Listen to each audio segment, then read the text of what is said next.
Hola, muy buenos días a todos.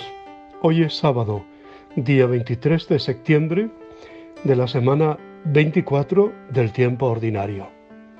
Como todos los sábados, está dedicado todo él a la Santísima Virgen. Máxime cuando este día celebramos la víspera de Nuestra Señora de la Merced, o de las gracias, ¿no? Precisamente una de las advocaciones más populares en el culto de la vida de la Iglesia, y además, pues, patrona de mercedarios, ¿no? Y de la obra, pues, que se hace, la labor penitenciaria en las cárceles, ¿no? Será mañana, el día 24, el día de la Merced. Hoy es el día de San Pío de Pietrelcina, un santazo tan grande que cuando uno se enfrenta a una biografía de ese calibre, pues realmente uno se siente muy, muy pequeñito, ¿no? Pero decimos que el sábado está dedicado especialmente a la Virgen. No dejemos de quererla. Precisamente el Padre Pío fue un enamorado también de la Virgen de las Gracias, ¿eh? En la que él se refugiaba y acudía tantas y tantas veces. Querer mucho a la Santísima Virgen. Y sin duda también el rosario, que fue camino de su santificación también. ¿Cuántos rosarios rezaba el Padre Pío a lo largo del día y de toda su vida, ¿no? Pues que aprendamos de los santos, ese amor a la Santísima Virgen, que aprendamos pues también esa piedad sincera, cercana, no ñoña, pero sí con ternura, con cariño, muy, muy pegado a la Virgen, contándole nuestras cosas, dejando que ella también nos ayude en ese proceso de seguir al Señor.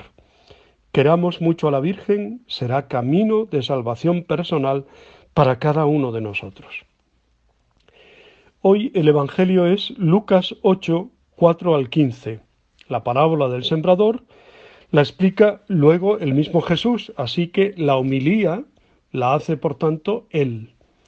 Lo que parecía empezar como una llamada de atención sobre la fuerza intrínseca que tiene la palabra de Dios, una semilla que al final, y a pesar de las dificultades y de los estorbos que ponemos nosotros, dio fruto al 100 por 1.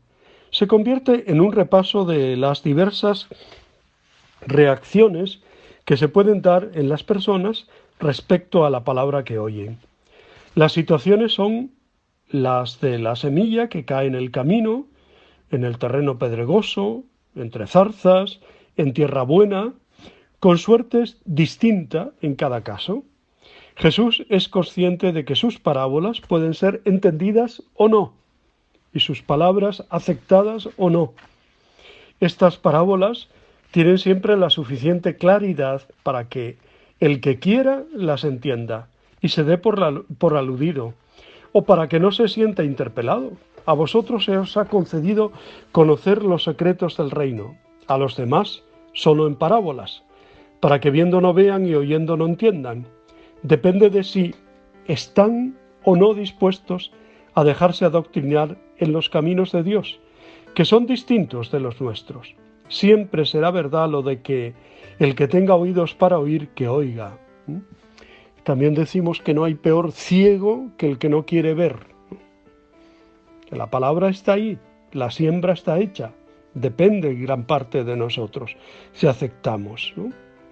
La palabra de Dios es poderosa, tiene fuerza interior, pero su fruto depende también de nosotros, porque Dios respeta nuestra libertad, no actúa violentando voluntades y quemando etapas, venga, venga, una tras otra, ¿no? Apresurando.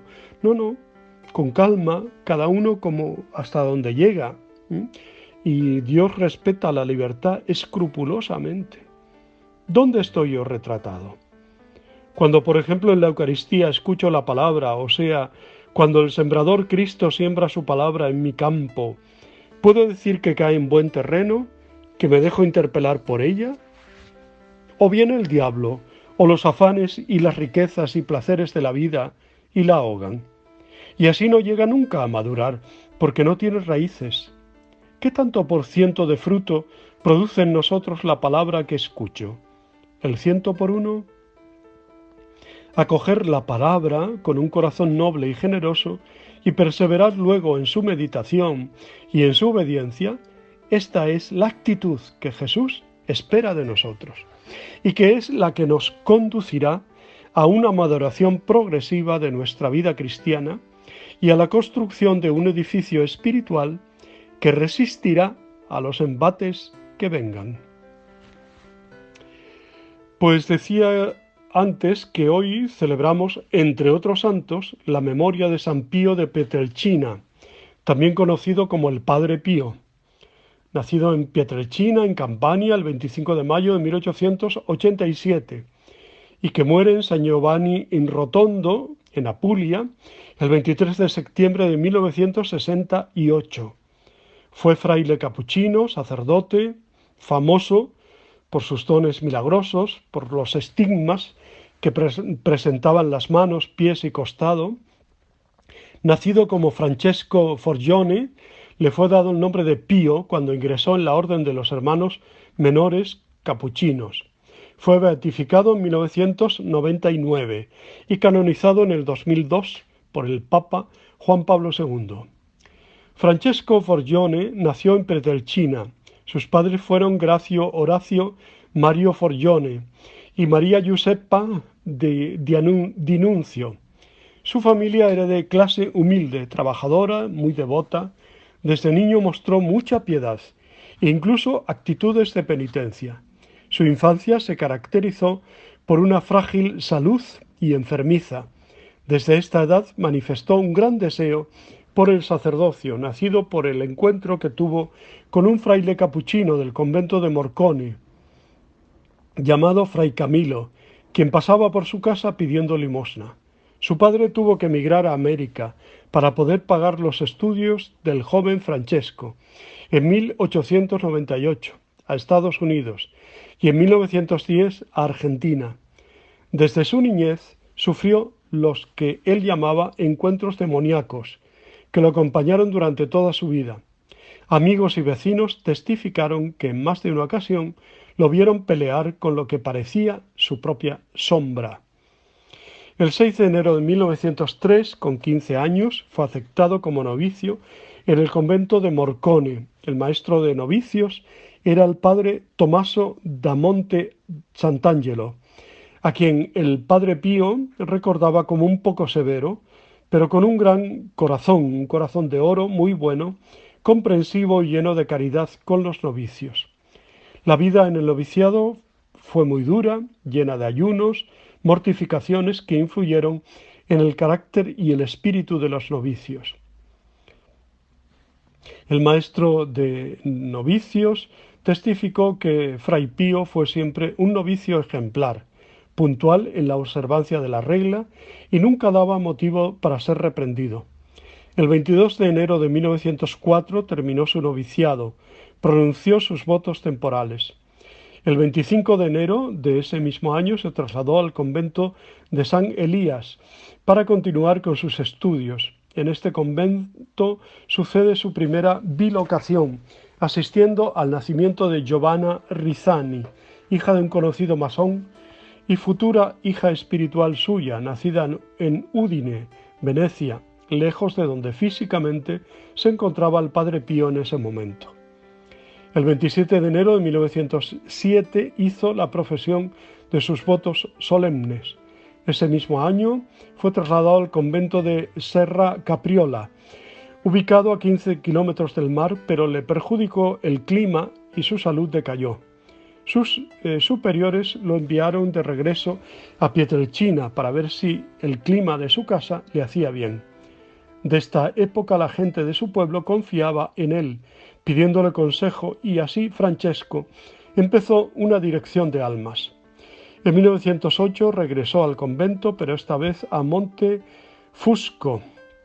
En noviembre de ese año recibió las órdenes menores. Toda esta época fue para él de mucha oración y estudio.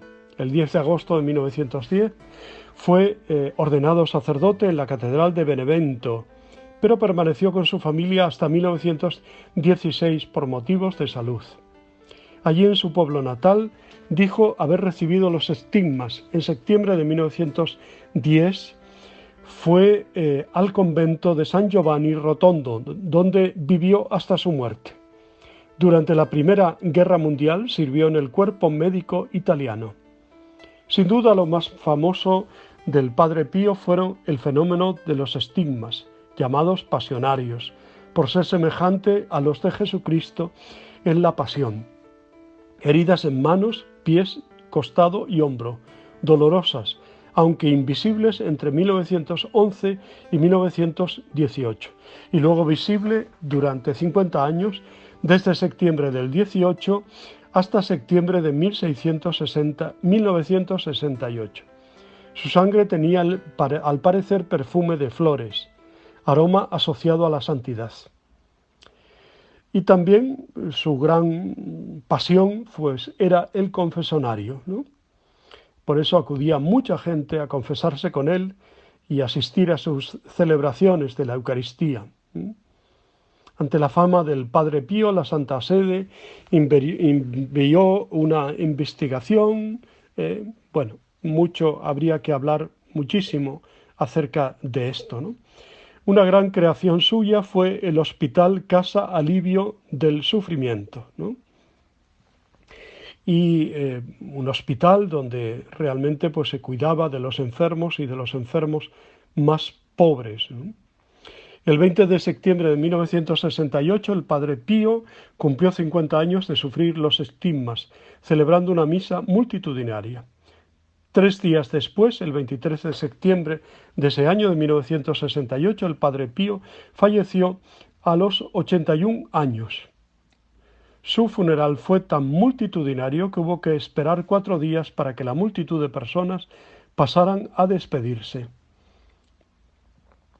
Y en noviembre de 1969 comenzaron los preliminares de la causa de beatificación del Padre Pío. El 18 de diciembre de 1997 el Papa Juan Pablo II lo declaró venerable. El 2 de mayo de 1999 lo beatificó y el 16 de junio del 2002 lo canonizó bajo el nombre de San Pío de Pietrelcina. Bueno, habría que, ya digo, hablar muchísimo de todos sus dones, de profecía, de bilocación, de apariciones, de la escucha en el confesonario, de la dirección de almas. Les invito a acercarse a cualquier buscador o libro de la vida del Padre Pío. Damos gracias a Dios por su vida, su obra, su testimonio y su gran influjo, ¿no?, en tantas y tantas personas. Bendito sea el Padre Pío y todo lo que él sigue haciendo desde el cielo, ¿no?, en tantas y tantas personas. Felicidades a cuantos celebran hoy su día. Os deseo muy buen día, os abrazo y os bendigo en el nombre del Padre, del Hijo y del Espíritu Santo. Os quiero.